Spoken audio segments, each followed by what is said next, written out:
What is a contract? A contract is a type of agreement where there is an exchange of legally enforceable promises between parties.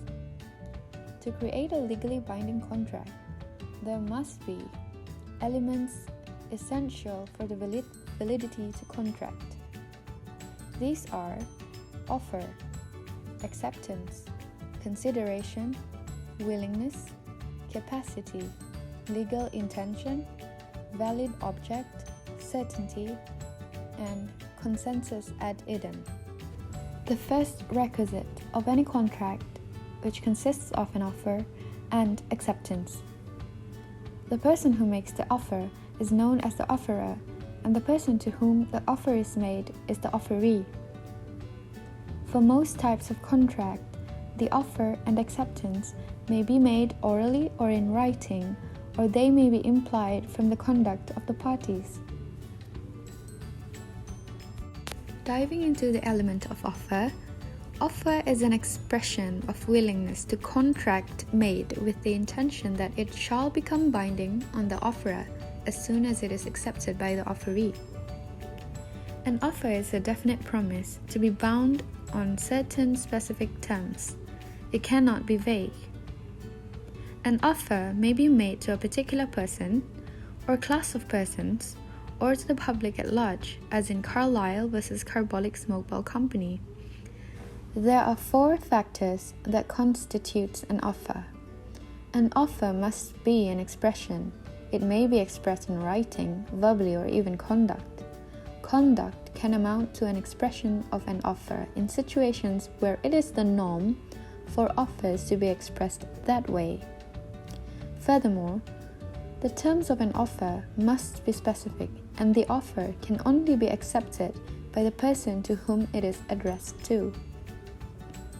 Lastly, the party expressing himself must intend to be legally bound. There are 2 types of offer, and they are bilateral offer and unilateral offer. Bilateral offer is when contracts are negotiated on a promise for a promise basis. They are made with both parties present on a face-to-face basis. Meanwhile, unilateral offer is an offer or promise to pay for an act done by the other party. The acceptance takes the form of performing the act. It is one-sided because only one party makes a promise. An example of unilateral offer is giving reward to anyone who found a person's lost item. An offer must be carefully distinguished from an invitation to treat, which is an invitation to another person to make an offer. The main distinction between the two is that an offer can be converted into a contract by acceptance, provided the other requirements of a valid contract are present, whereas an invitation to treat cannot be accepted.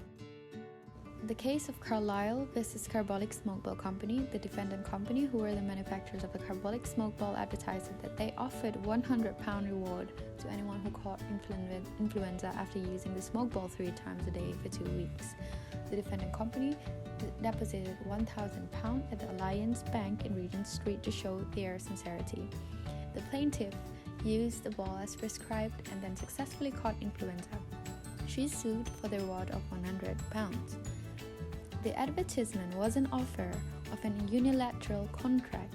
The offer in the advertisement was addressed to the world at large, and that the contract was made when the plaintiff performed the act stipulated, such as that of using the ball for 2 weeks. In the case of Harvey v. Fossey, mere statement of price alone is not enough to constitute an offer. An offer must not be confused with the answer to a question or the supplying of information. In Harvey v. Fossey, P telegraphed D, "Will you sell us bumper hall pen?" Telegraphed lowest cash price. D telegraphed the reply, "Lowest price for bumper hall pen, £900. P then telegraphed, "We agree to buy bumper hall pen for £900 asked by you." D then decided that he did not wish to sell Bumper Hole Pen to P for £900, and P claimed that a contract had been made, the second telegraph being an offer. The court held that there was no contract, the second telegram being merely an indication of what D would sell for, if and when he decided to sell. It was supplying of information in response to a question.